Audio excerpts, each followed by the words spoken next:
Today, we are tackling a challenge that many emerging software companies face: the high cost and scarcity of top-tier pre-sales talent. We all know that a great solution engineer can double your win rates, but for a smaller organization, hiring that six-figure FTE is a massive financial risk. So what if there was a different way? What if you could access enterprise-grade discovery and demos on a subscription basis? Joining me today is Jeremy Potoka, founder and CEO of Technology Leader Companies. Jeremy has pioneered the pre-sales as a service model, a fractional approach that allows resellers and startups to scale their technical sales capacity without the heavy upfront investment. In this episode, we dive into the mechanics of this model, the economic impact it has on partners, and in a fascinating twist, why Jeremy believes that former teachers like himself make some of the absolute best solution engineers in the business. It's a really insightful look at how we can rethink resourcing the technical sale. Let's jump into the conversation with Jeremy.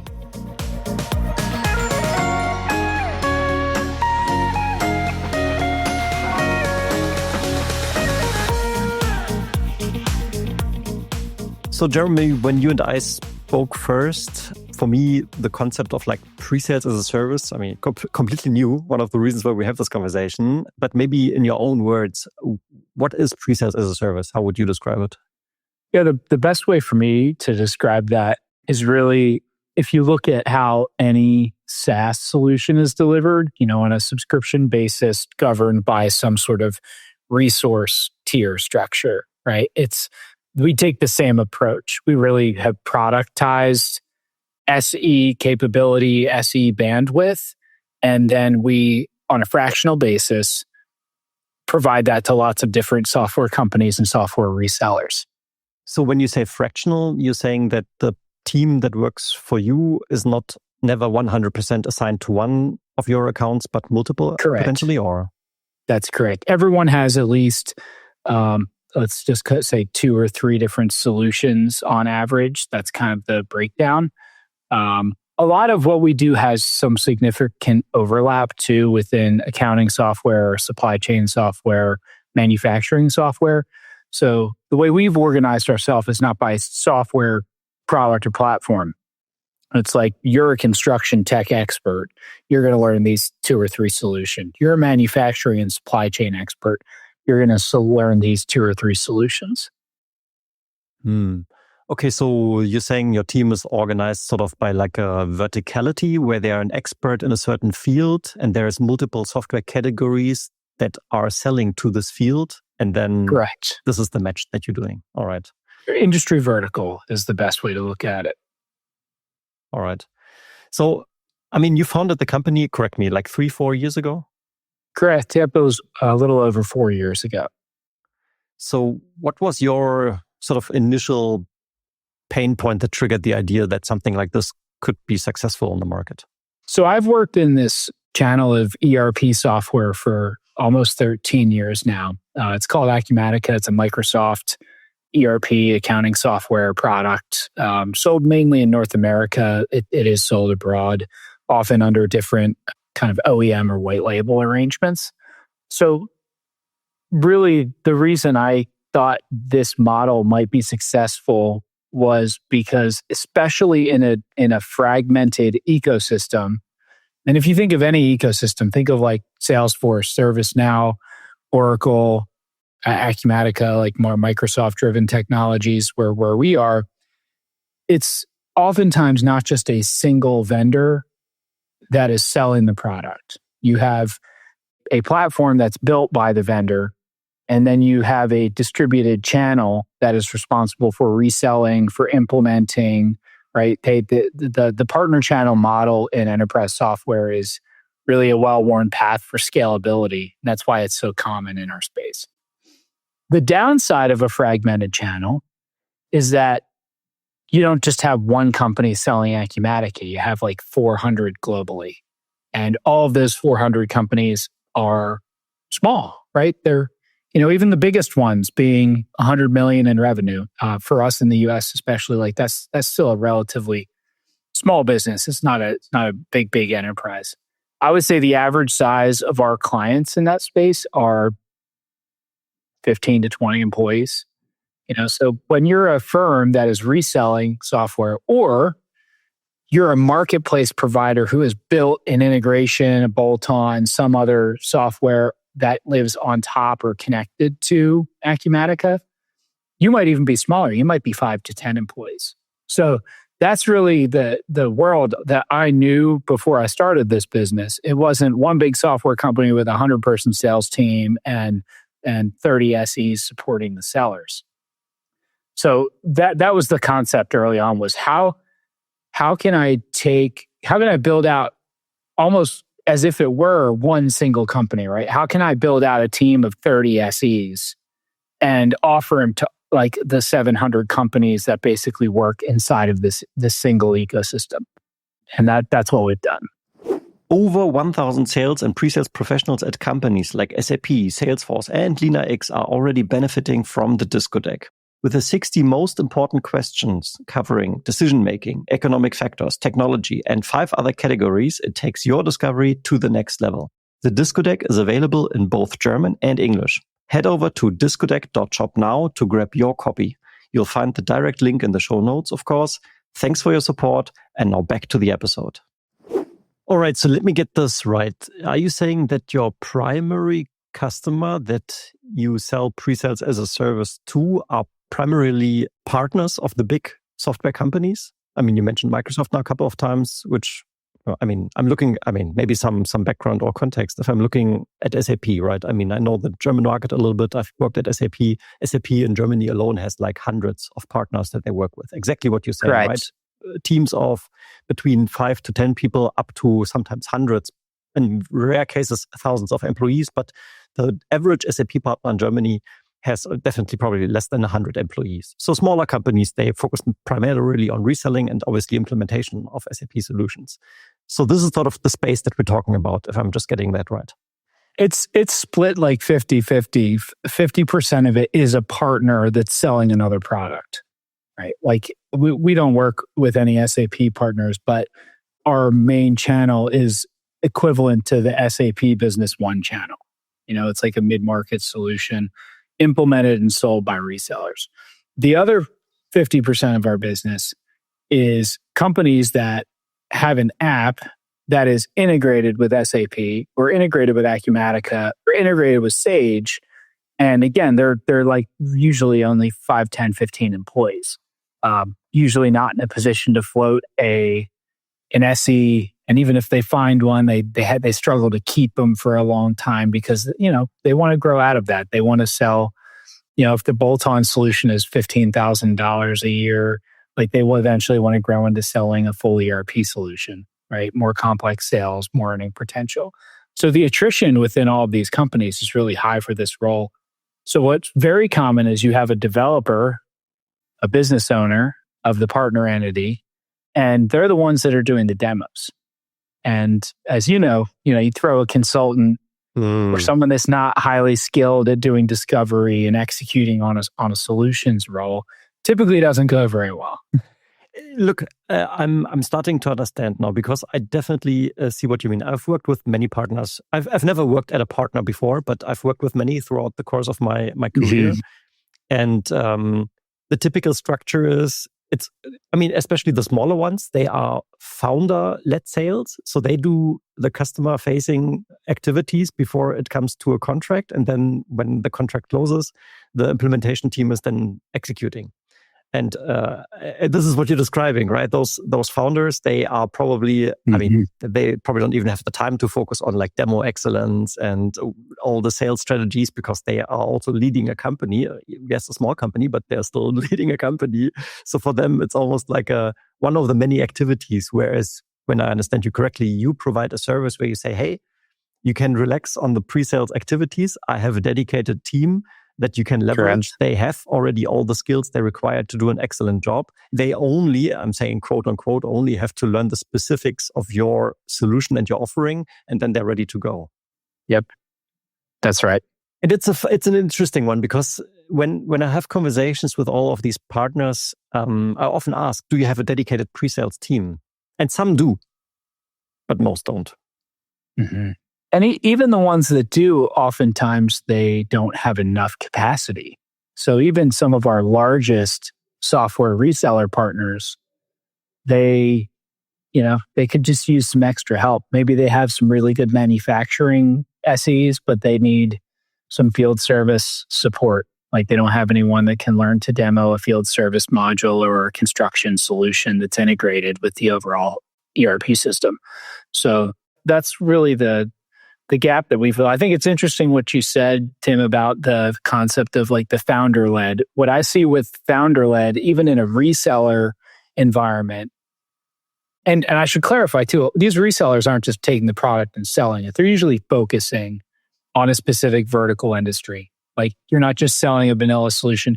A lot of times you've actually built your own IP as well. Like we're going to sell this ERP into the garage door manufacturing market, right? So like there's always something that they're adding on top. That's the whole reason the fragmented channel exists from the beginning is it's a platform play, right? The publisher's making the platform and all these reseller partners are going in and they're adding their own service and special IP to it. And that's what they're taking to market. You get what you find. We have a growing base of clients that are more startups that are not necessarily a partner, but you find the same issue, right? It's an owner, it's a founder. You get this founder-led or product-led sales experience, which is very different, as you know, from a highly skilled SE who's going to do a discovery or demo. It's less about what problems do I need to help you solve and then show that to you so that you'll make a buying decision for the solution. When a founder or product-led person is doing that, it's like, I'm going to show you everything in this product because, man, I made this. It's my baby. Like, you're going to love it. So it's that same problem we're solving for on both sides, the resellers and also the software makers themselves. All right. So just wanted to clarify that. So you also have clients that are not necessarily a partner, but the primary software manufacturer, and they would benefit from Correct. Additional pre-sales capacity. And so they come to you and say, hey, I have a need here. Correct. Yep. What is preventing them from just creating that role by themselves? Why do they need you? I mean, the SE talent pool is so thin, that person usually can't be found. If they've been faking it with a consultant or developer or owner doing demos as they come up, it's hard for them to, at the size companies we're working with, carve out, $100,000, $200,000 for an SE. And it's like they're because the founder thinks they're already doing a good job and they don't, it's like adding an FTE. I find that folks, especially software developer focused, software publishers themselves, they want to invest in more product, right? Especially in the early stage of a business. If we build it, they will come. That's their mantra. Let's just build more software. So let's hire more engineers. So there's a high value in these earlier founder kind of scale up stage, I would even call it, startups that they have no problem investing in more engineering and more product, but their go-to-market motion is not mature enough for them to really sit down and budget for a full-time SE. It's an interesting one. I'm just thinking as you say this, I mean, engineers are not cheap FTEs either, right? I'm guessing developers are next to people who work in sales, probably on the highest earning side in the job market, at least in tech and software. Absolutely, yeah, that is an interesting call out. But I again, if you look at the profile of a software company up to a certain revenue number, it's really a focus on building. Yes, I was in Lisbon last week for Web Summit. There were 70,000 people there. I talked to lots of early stage startups and some scale ups. And they're not even really focused on demoing to get the product in end clients' hands yet. They're focused on demoing to raise funds, right? So if the way you see the world at that point in your company life cycle is a focus on product, right? You need a salesperson. And you can kind of fake it with a salesperson and an engineer or a consultant or an owner, right? And it's like that it works for a lot of people. But that's where if we can take the dollars off the table and say, it's not going to be $200,000 a year. It's going to be, $3,000 a month. and you get you get the same experience because we're white labeling our service as well. We're literally setting that my SE up with an email address. So it's a fully white labeled. I mean, Right. it's their end clients don't know that they're a fractional resource, right? So, and usually when they start to see, oh, this person does the job differently than we did, right? Oh, they're actually making us do discovery before we do a demo, right? Like all these things that those of us that have been doing the solutions solution consulting role for a long time, it's like, this is just normal, right? And kind of what we expect. But for them, they're not, the maturity for go-to-market is not there. They don't see it that way. I'm starting to understand now. I mean, basically you are saying, hey, before you potentially risking spending 100 to 200K on an FTE, you're saying, hey, let's approach it step by step.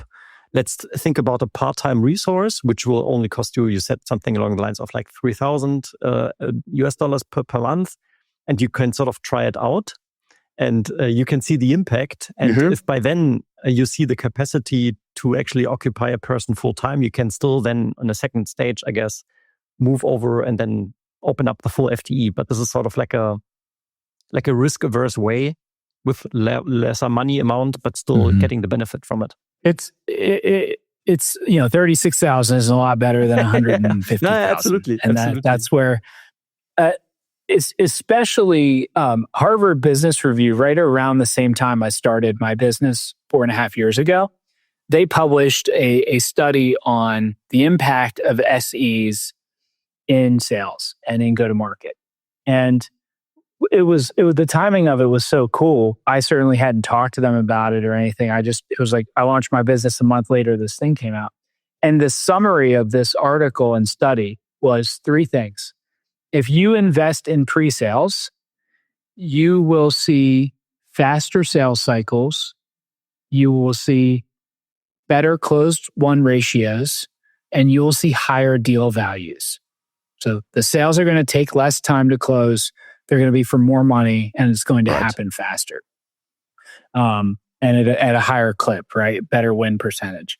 So, when we walk into, especially in an ecosystem that's selling the same platform product, like an SAP or like an Acumatica in our example, and we ask them what their win rates are, and then we show them our win rates and data, and it's double.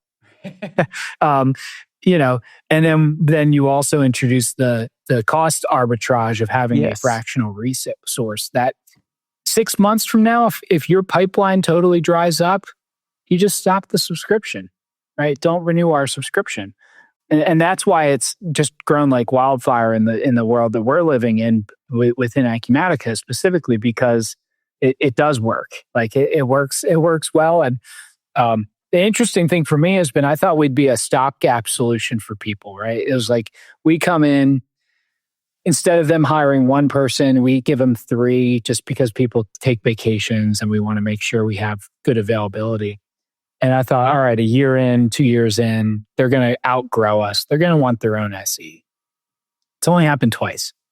2 times that's happened. Because the model works, right? They really build a relationship with an SE. The sellers like working with our SEs. Once they start to see success and greater success than they have had in the past, it's like, this is working. Why should we stop, right? That's my best renewal conversation with the client. It's like, I know we keep saying we're going to hire our own SE, but like we got all these other fires to put out in our business. Like, this is working. Let's just keep doing it. So you're saying the tenure that a partial SE placement is typical, it extends most of the time. I guess there's initial contract period, 3-6 months or whatever, but they're extending because they say, hey, this is working for us, we're happy with it. Nice. That's right. Yeah, it's a 6 month. We'll do a 3-month trial as long as the learning curve for the solution isn't great, because we're investing a lot on the front end, right? We're going to basically be onboarding these folks like an employee, and then if it's a new software solution, then we also have to learn the sales cycle for that. We need to learn the tool. We need to if we already have the SE Right. skills down, demo, Right. discovery, presentation, storytelling, all those important elements. Now it's just learning the solution and how it fits into their context. Have you discovered sort of like a let's say onboarding hack? I understand they bring the soft skills, but like there are really complex software solutions out there. I know of some cases. A friend of mine told me recently, "Hey, I joined this company now. I have a 6-month onboarding plan, and basically 80% of that is product." Like this wouldn't work in your case, I'm guessing. But like how do you do it?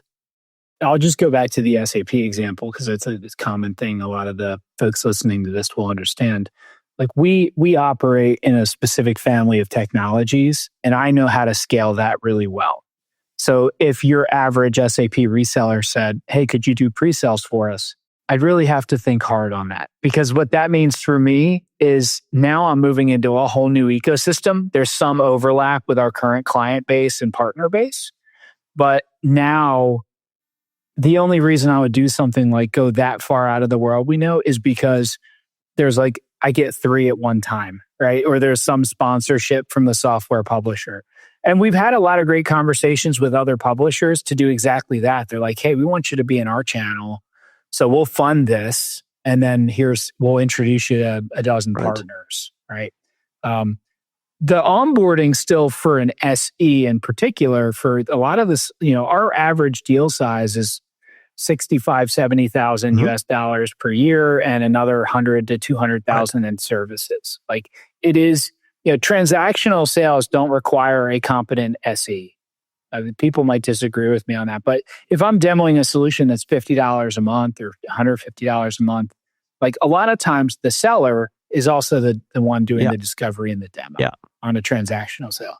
So that wouldn't be a fit for us. So we do kind of require this certain level of complexity because that's where the holes are. And, our onboarding time for new SEs for Acumatica is 9 months. I mean, it takes 9 months. So you're basically also disqualifying certain companies because you wouldn't want to go into the complexity that they bring, and you would only consider it if it's investment, not only for this one company, but maybe for a whole ecosystem where you then expand your own horizon as part of the services that you provide. Okay, understood. That's right. It's for us, our ideal customer profile is B2B SaaS companies. B2C is not usually a good fit. So it is business to business, and it's usually like anything. ERP is so vast. We kind of had a benefit of starting there because anything that's related to inventory software, accounting software, financial software, warehouse management software, it's a really wide array. So outside of Acumatica, we also demo 50 of the solutions that do things like e-commerce, sales tax calculation. All of this is largely related to like this kind of blanket of business to business SaaS solutions, right?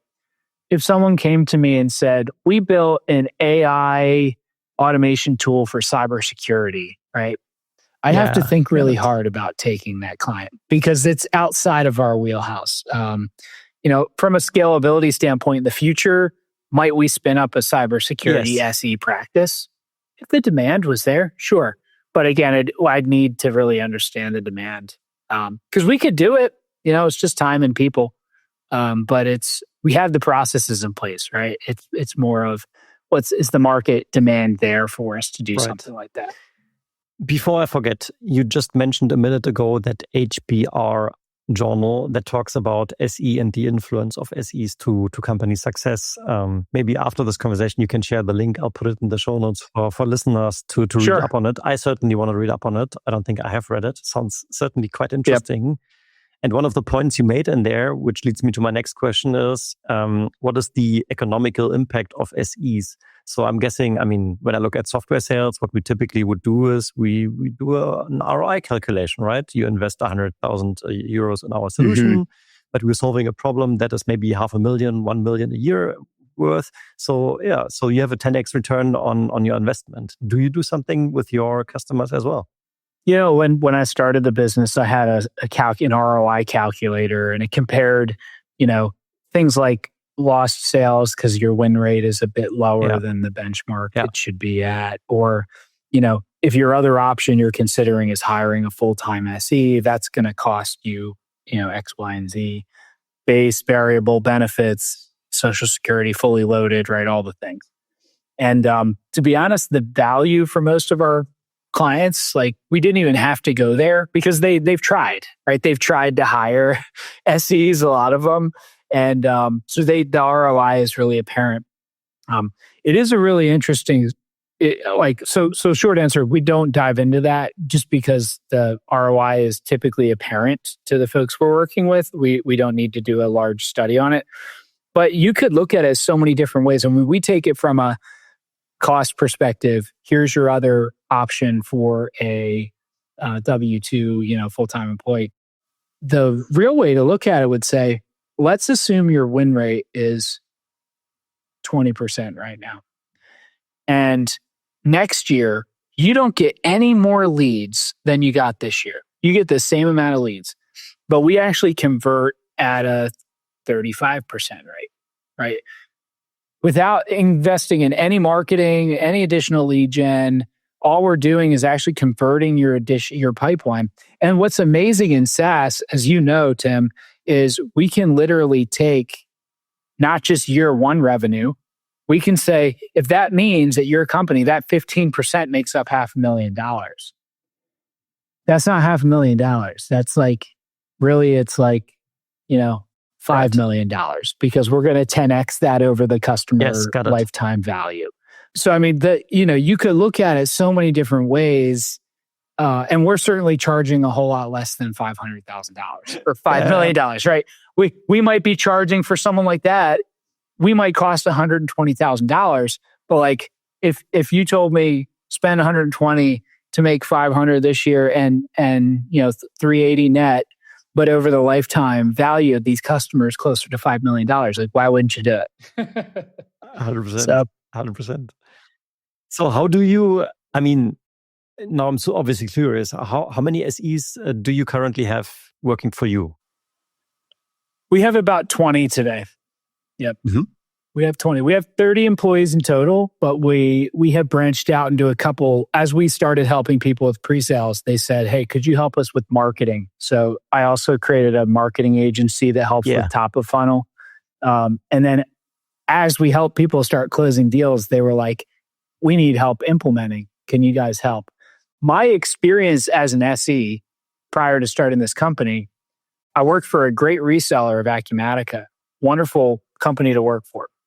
The number one issue in mid-market software as an SE, from my perspective, is that you're such an attractive role because you communicate well, you know the product well, people like you, you're usually driven, like you're basically a salesperson on a commission basis, right? So you're driven. So what I have seen happen to a lot of SEs, and this was my experience even at a wonderful company, was that you get pulled and marketing says, hey, we're doing an event in San Diego. Can you do a 15-minute, we have a speaking engagement. Can you go do that, right? Because you're the presentation guy. Or as you win deals, people are like, hey, we're going to do a year project. Can we get just like a little bit of Jeremy in the implementation, right? Because we want to make sure it starts well. So and that's how you get to burnout. That's how you burn out as an SE. There's literally no amount of money you can pay someone to work 70 hours a week, right? So what was really important to me when I was setting this company up is our bread and butter and what we focus on is pre-sales. But in order to also continue servicing those clients well, when they ask us and step out either up to marketing or down to delivery, I wanted to be able to help them, just not with my SEs. I love that. You know what I mean? It was like, we're going to bring on actual marketing people that will execute better than an SE because this is what they focus on. They don't do demos. And then on the other side, we're going to have our own delivery team because I want to help you deliver, project manage, but I'm not going to ask my SEs to do it. So, it's also like one of the challenge for us, right, is we could train somebody and then they could just go work for one of our clients, right? That has not happened yet. And I think the reason it's happened is because we really try to value the work-life balance. and stay in this lane. It's like, this is what you're doing. You don't need to speak at an event. You don't need to write a blog. We've all been asked, right, 100%. To write a blog for something, for marketing, right? So it's like, here's your lane, and I want you to just have like this job is amazing. Being an SE is the best job in the world, and I want you to actually just be paid well to do that and not have to do these other things. No, sorry, I went off on a big tangent there, but I'm very passionate about it. I love it. And this brings me to one question that was asked by actually one of the leaders in our community, Tobias. He was saying, hey, what is the scope sort of the service? I mean, you mentioned demo a lot. You also mentioned discovery, but you also explicitly said, hey, the marketing conference and the engineering implementation is out of scope. What about like RFPs or...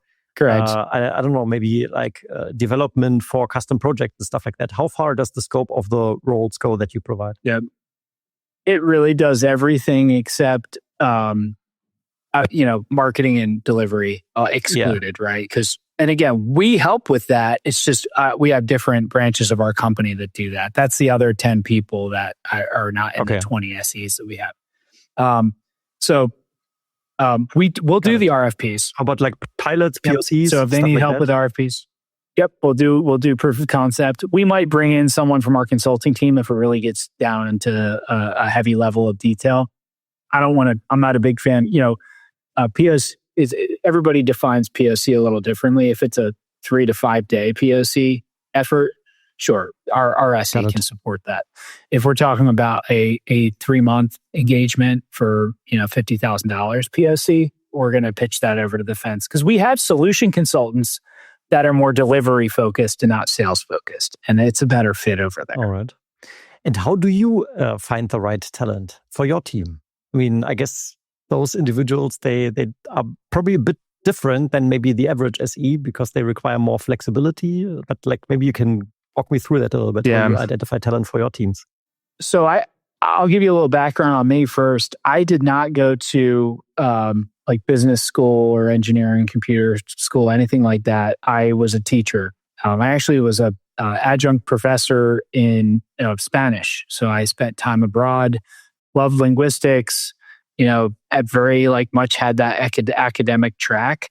I also taught 8th grade Spanish for 5 years. That was and I tell people that experience was better than going the software or business route because dealing with 150 8th grade students and their parents sometimes has really prepared me to be a very good SE.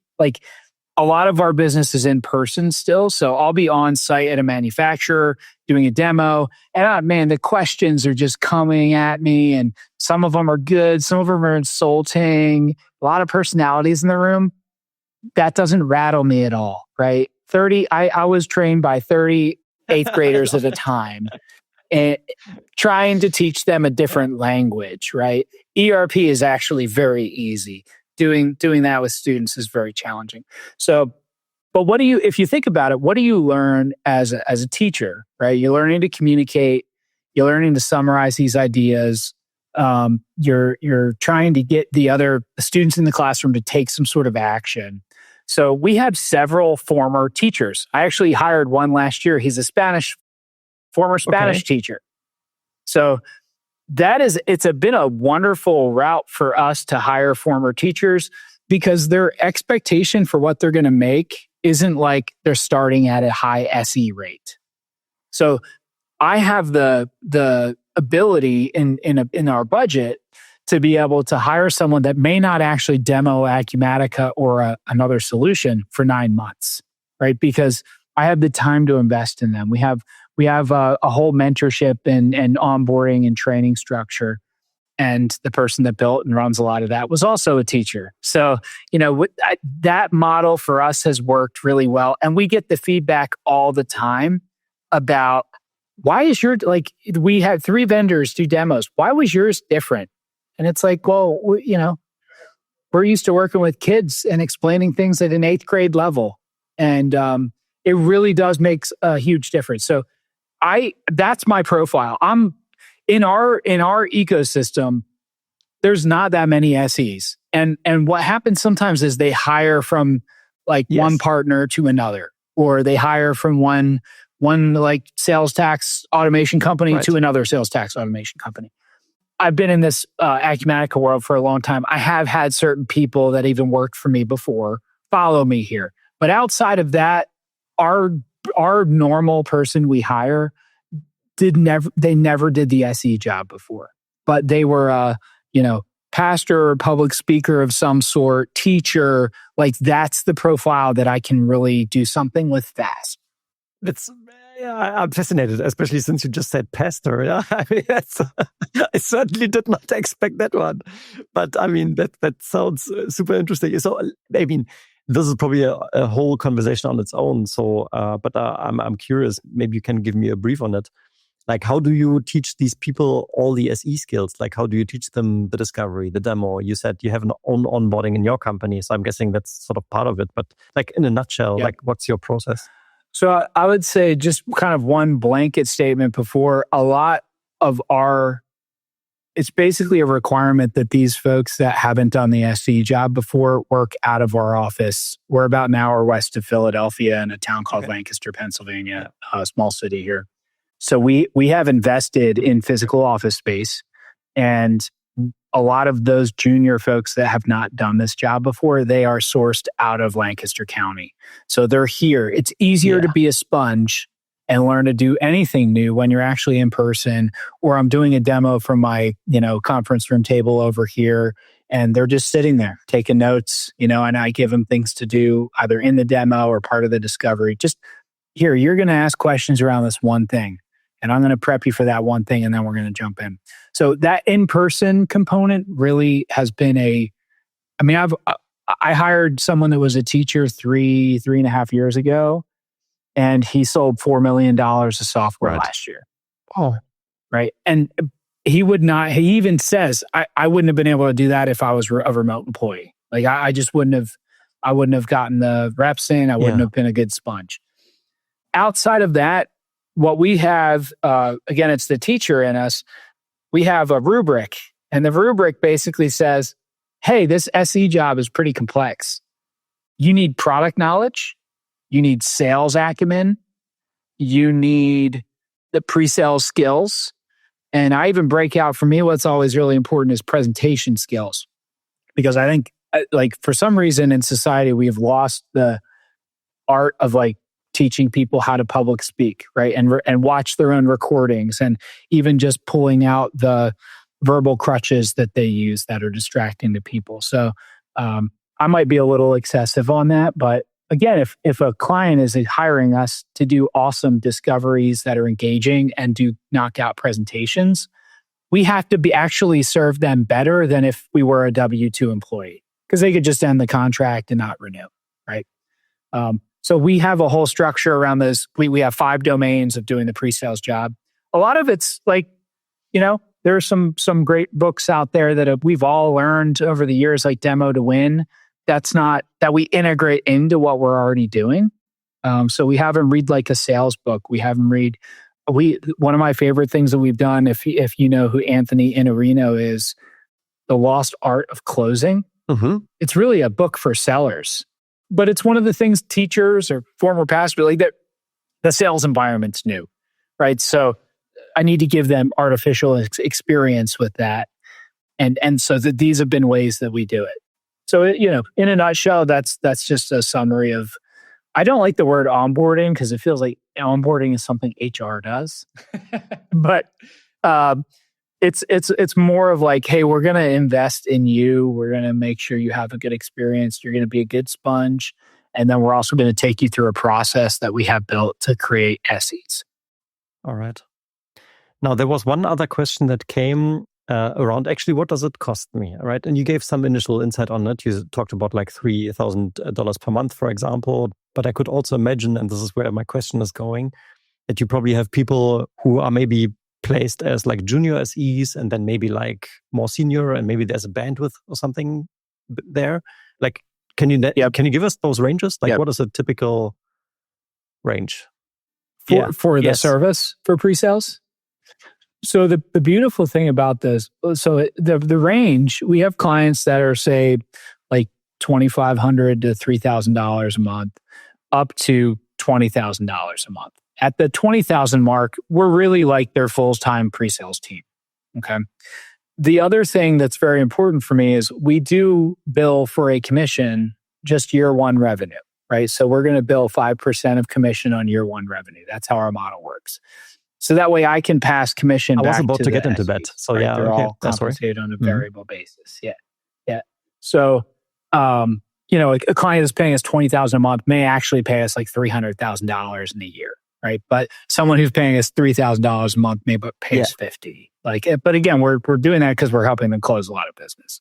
So that's the model. The beautiful thing about having a fixed fee subscription service like this, and it's all driven by the amount of time that we spend working their deals. We have a kind of a cool factor to build that out in a fair way, where like if we're working on an RFP or we're doing prep for a demo, the subscription's built around the milestones they understand, like demo and discovery. Okay. So from there, you asked the question on resources, right? As long as we're delivering, I'll have one senior resource on. I'll have two kind of not junior, but maybe not the most senior resource on that can help each other if they get backed into a corner. I'll have a senior and a junior. Maybe the junior does the overview part of the demo and the client doesn't care. They want us to help them win the deal, right? So it allows me the flexibility. It's the same rate if I have one SE or two SEs on a demo. So we really don't have to have a tiered structure because of the fixed fee. And you already partly answered the question I was having on my mind the entire time. How do you incentivize? So, but if I understood you correctly, you're saying, hey, whenever together with the team that you're providing to your customers, you're closing deals, you put an extra charge, in your case, you said 5% of the deal value, and you then distribute that across, I guess, your own team and part of also, obviously, your own profit model, I'm guessing. Correct. So your SEs also earn commissions, in other words. Absolutely. Nice. Absolutely. If we're going to, sometimes when I talk to people that are SEs that don't have any variable component, I'm like, what gets you up in the morning? I don't understand that. For me, that was always the upside. It was like, I've never worked for a company that capped that. So I was like, I want to help you close as many deals as possible. Right. And that's our structure as well. Like we're, our SEs all have a base and they have a variable component to it. And when they all have a target too, we look at that basically at the year and say, you're working with this group of clients or this one. I also have executive meetings with the clients or someone else from my team does. So we kind of know, hey, what are you guys looking to do in 2026? What I love about this whole model is that our clients forget we're at an outside resource. We get invited to their sales kickoffs.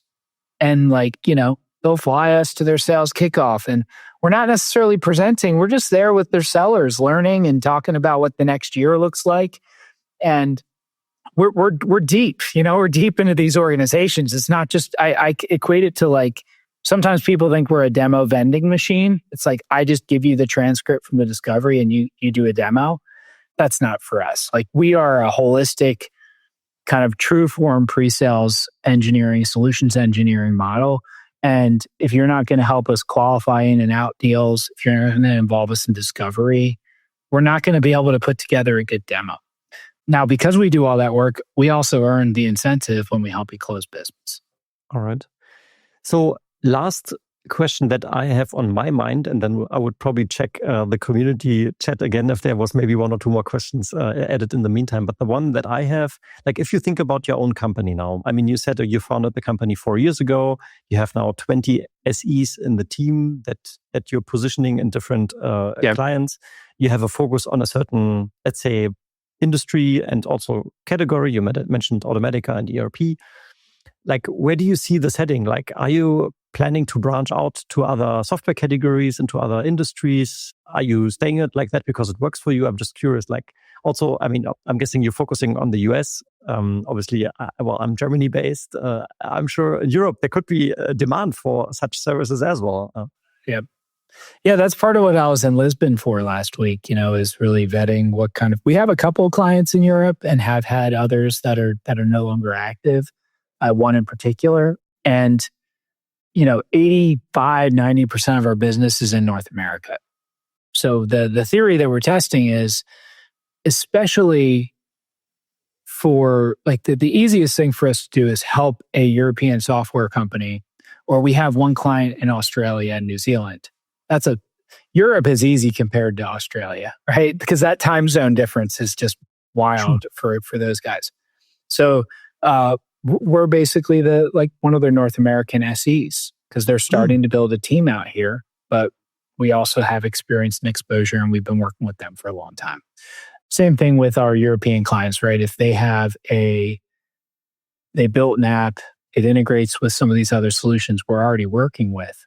And their largest market is actually in North America. But now you're talking about establishing a whole North American presence, a seller, an SE, a delivery team, right? There are a lot of obstacles to that. So we partnered with a couple of companies that actually will do sales as a service. We're the SE, so we can really augment and basically be the kind of beginnings of someone's North American go-to-market strategy.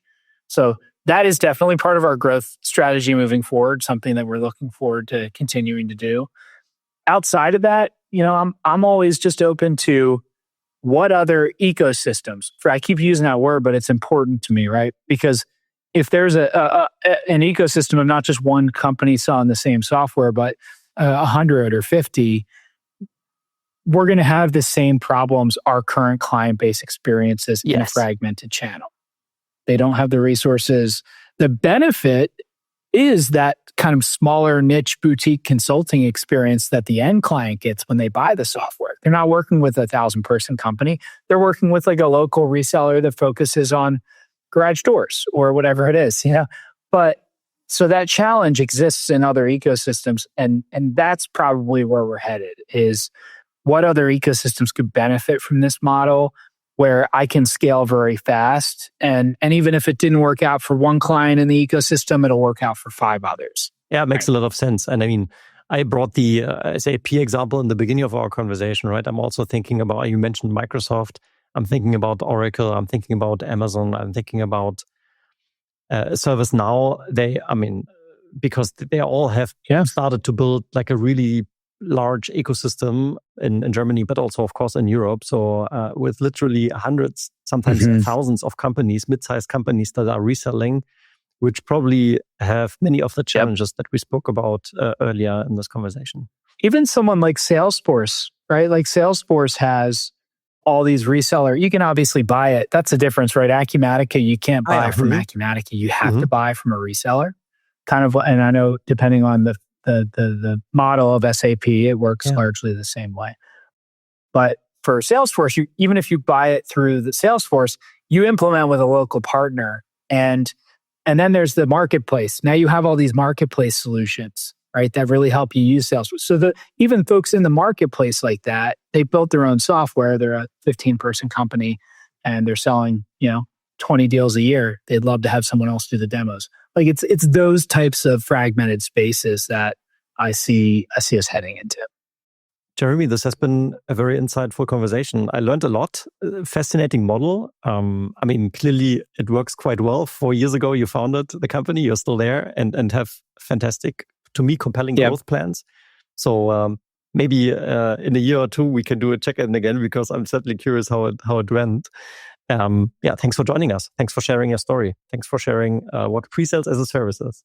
Well, I appreciate the conversation and insight. Pre-sales and solutions engineering is like such a small world. Cool. Thank you so much, Jeremy. This was Pre-Sales Unleashed, your podcast for sales engineering in B2B software sales. If you enjoyed this episode and were able to take away some valuable insights, please subscribe to the show. If you have questions, feedback, or topic requests, write to us. We look forward to every message on LinkedIn and will typically answer everything. You can find links to our profiles in the show notes. Thank you for joining us, and see you next time.